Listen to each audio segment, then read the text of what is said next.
Hey y'all. I know it's been a minute since I've done one of these. After the Saturn Pluto conjunction, the energies weren't right for a while, and then I got sick. I'm not going to say I had it, I'm not going to say I didn't. I had something.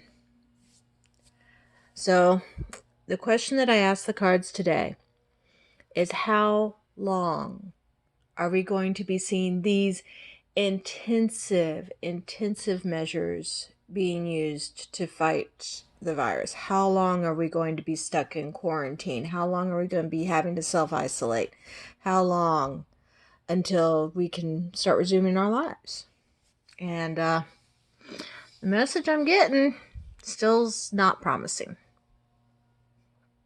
Been looking back at some of my old broadcasts, and I kept saying I don't want to be a prophet of doom, and I don't want to be a prophet of doom now, but if anything, looking back at the old things where I was predicting stock market crashes and plagues has convinced me I need to stop worrying about how I'm being seen and just give the damn message. So, here we go.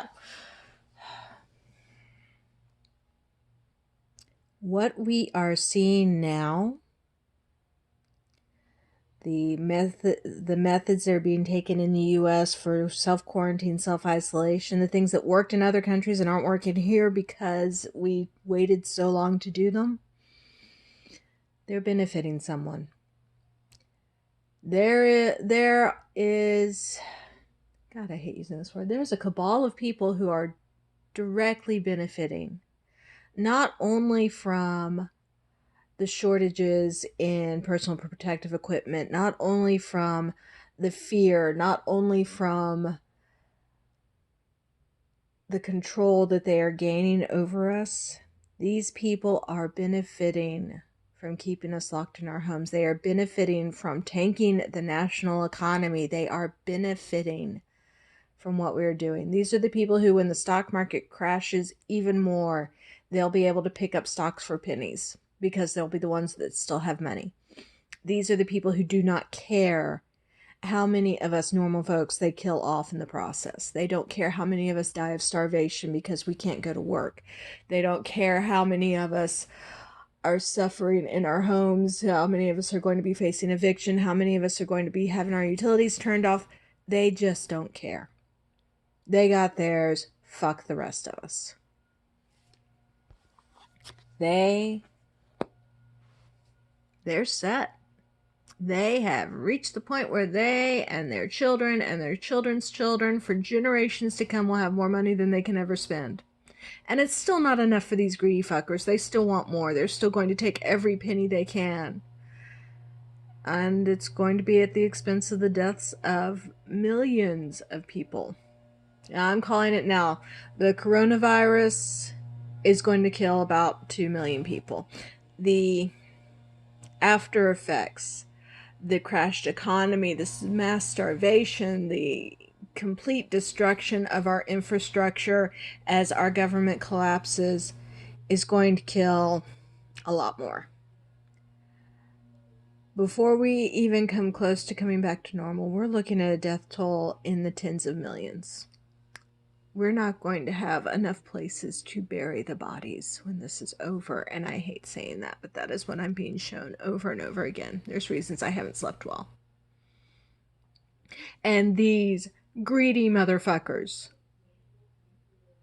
are just going to sit there on their little private estates and sip their champagne and congratulate themselves on how wonderfully they played the market.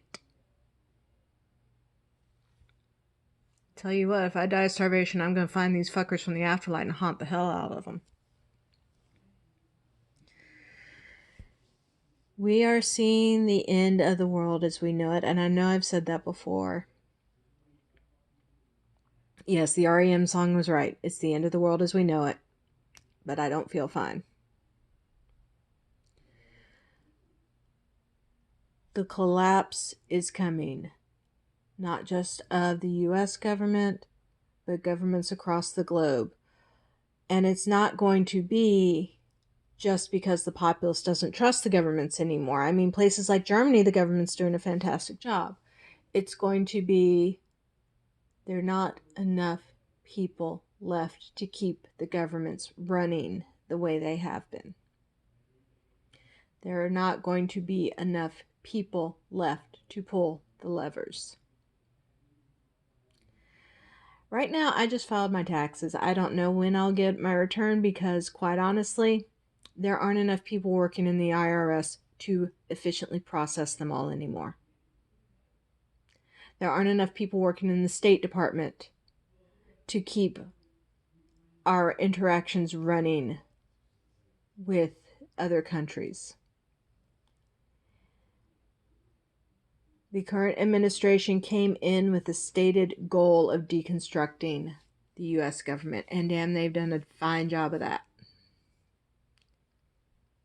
They have removed every person who dared to be competent, and in place instilled lobbyists and billionaires and people whose only true knowledge is how to make as much money as possible.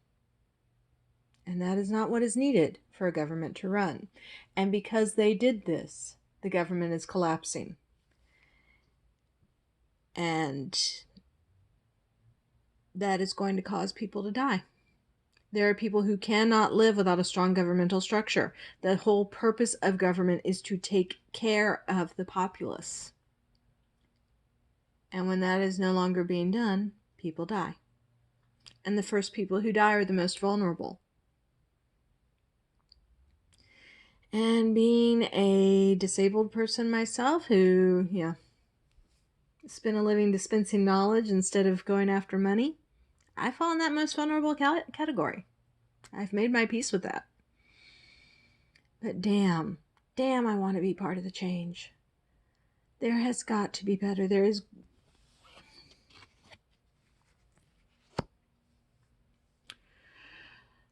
The change, the destruction opens up avenues for wish fulfillment. The question is, who's going to be able to take advantage of that? Is it going to be the greedy motherfuckers that brought us to this? Or is it going to be the people who actually have a vision of how to fix this shit? People who have an idea of what is needed to do to build a government that is of the people, by the people, and for the people, instead of the money, by the money, and for the money.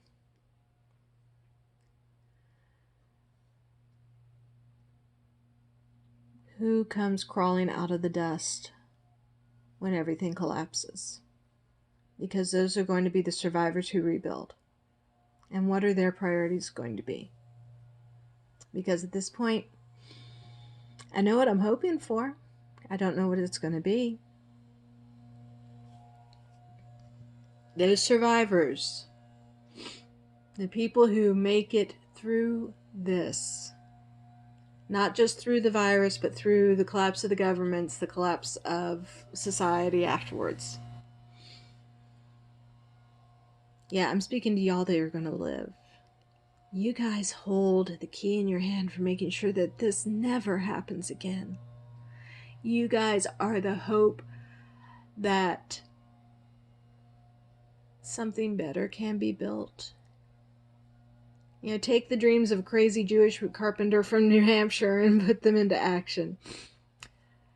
Take Elizabeth Warren's plans and make them work. Figure out how we can support each other and actually be a society instead of having the current cacostocracy of rich people buying the government.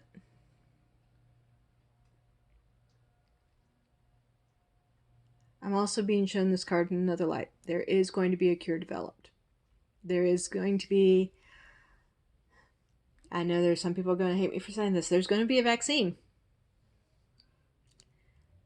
There is going to be something that will allow us to not completely destroy this virus. It's not going away. But something like the flu vaccine now, where the deaths can be kept down to only 20 or 40,000 a year. It's still going to be a lot. This thing is nasty. It mutates. It mutates rapidly, but the vaccine will help. The vaccine will allow you at least some level of defense. And that vaccine is going to be based on the blood of those who survived it.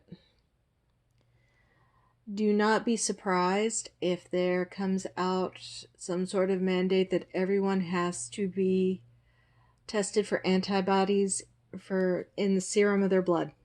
It's going to be a blood test that can check to see if you had it in the past and survived it or not. And it's going to be analysis of those antibodies that's going to make the vaccine possible. But we have to have people who have concretely survived it. And since we're not testing enough to know who had it and who didn't, and since so many of the tests are faulty, that's not going to be part of what stops it. What's going to stop it is when it kills off all the most vulnerable. When it runs out of perfect hosts to destroy. In the aftermath is when we'll see the vaccine developed. I know they're working on them now. I know they're doing their best, but we'll get Band-Aids for now. Preventative measures will be after all of this. When we do start to rebuild, we're going to be facing a choice. It's going to be a matter of, are we rebuilding a government from the heart, or are we building a government from the head? Are we going to be working on building a better society, or are we going to be working on building another monument to capitalism? Because that's what the choice is. The great capitalist experiment has failed, and it's failing with the death of millions. What are we going to build out of the ashes? And I'm really, really afraid that what we are going to build after this is going to be another goddamn monument to capitalism, because only the people with wealth are going to be in a place where they can start the rebuilding. They're going to sit there and say, well, I have the money, therefore I get to decide how it's done. And again, the people who don't have the money, the people who have heart and brains and courage and love and strength and all the qualities that should be going into making this society, they're not going to count because they don't have enough zeros in their bank account.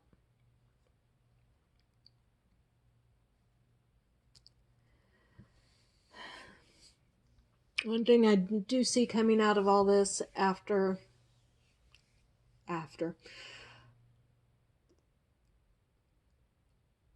I am seeing what the UN should have been, what the UN pretended it was going to be. I am seeing a world government, not individual countries.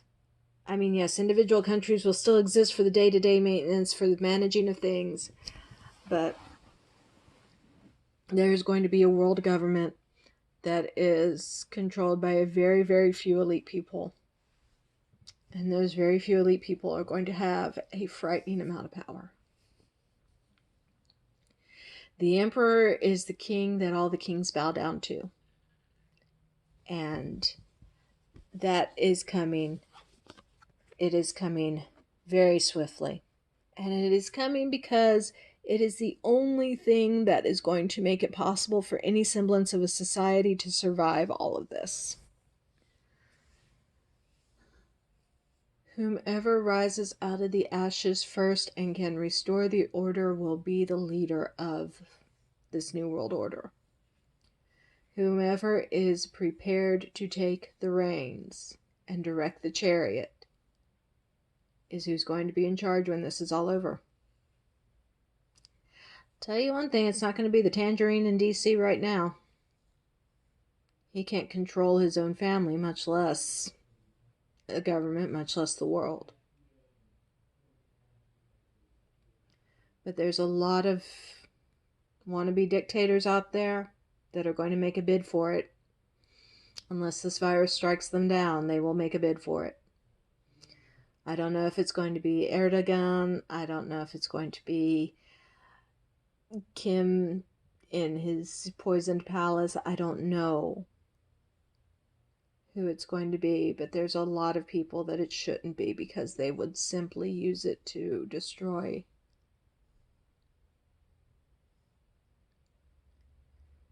Unfortunately, I think the people who would do the most good in such a position are also going to be the people who are dying on the front lines of this disease right now. The healers, not just doctors, the healers. The intellectuals, the scientists, the people who study and analyze and can predict what the best course for humanity as a whole would be. They're not going to be given the chance, but they're the ones who should be. They're the ones who should be in charge. They're the ones who have the knowledge base and the wisdom to draw from other knowledge bases. But no, through all of this, through the destruction, through everything that's going to happen, what comes out of the ashes is going to be someone who is ruthless and has a taste for power and is going to get it. And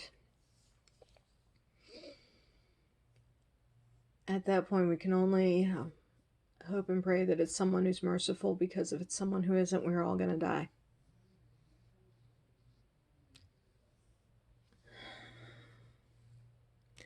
Dear guides, I wish you would stop giving me messages like this.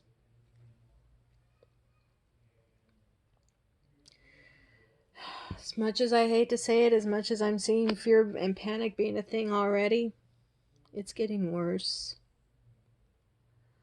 Right now we're afraid of a microbe that, travels through the air. Right now we are afraid of the unseen. Right now we're afraid of meeting the very basics of the pyramid in Maslow's hierarchy of needs. How am I keeping fed day to day? How am I keeping my kids fed? How am I getting them an education? How am I keeping a roof over their heads? And these small fears, because while they're huge to us, they are small in the greater scheme of things. These small fears are keeping us imprisoned. These small fears are keeping us from acting to stop that which is going to become a larger fear. When my grandson looks at me and says, "Mimi, why didn't you do anything to stop this because you saw it coming?" My fear kept me in prison, sweetheart. I'm sorry. And that's going to be the reaction for generations of us. We are kept so imprisoned by the fears of not doing what society demands of us now, that society of the future is going to be sacrificed for it.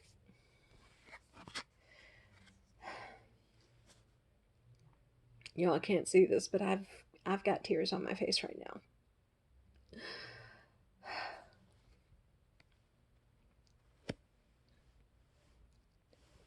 One little teeny sliver of hope that maybe, just maybe, out of all this, someone with the wisdom and the foresight to see how to prevent it from happening again in the future will rise up and set things in place.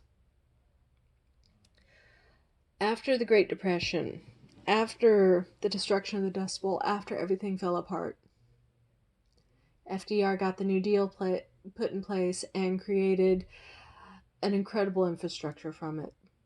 The national highway systems, power available in places where there had never been electric power before, all the things that were needed to set the stage for us to grow into that so-called golden era of the 50s.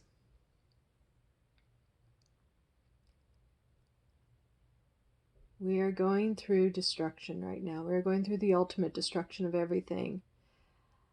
There is the hope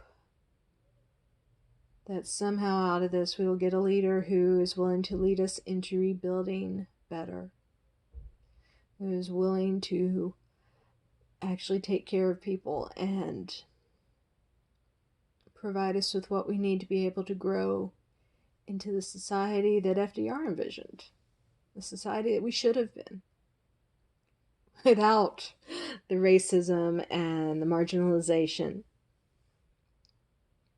and the misogyny and all the other unpleasantness that the 50s likes to sweep under the rug. There is the possibility that through all this, we will figure out what it takes to actually be a society that looks out for each other instead of just looking out for number one. The possibility exists. We have to nurture that. We have to choose wisely. We have to make sure that even though someone that we support as a leader right now isn't who we wanted, there's still the step in the right direction.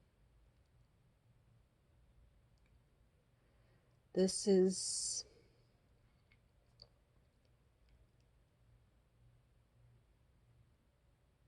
our turning point moment. This is the moment when we decide if we're going to build to the greater glory of Rome or if we're going to allow the Vandals and the Visigoths to sack the city. This is the moment where we look at what is left after the destruction and decide how we are going to rebuild.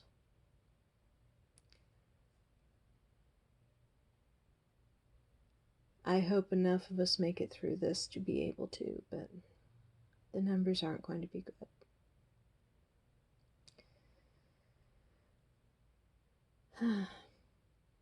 One of these days I'll do a happy read again. I really hope so. Y'all stay safe out there.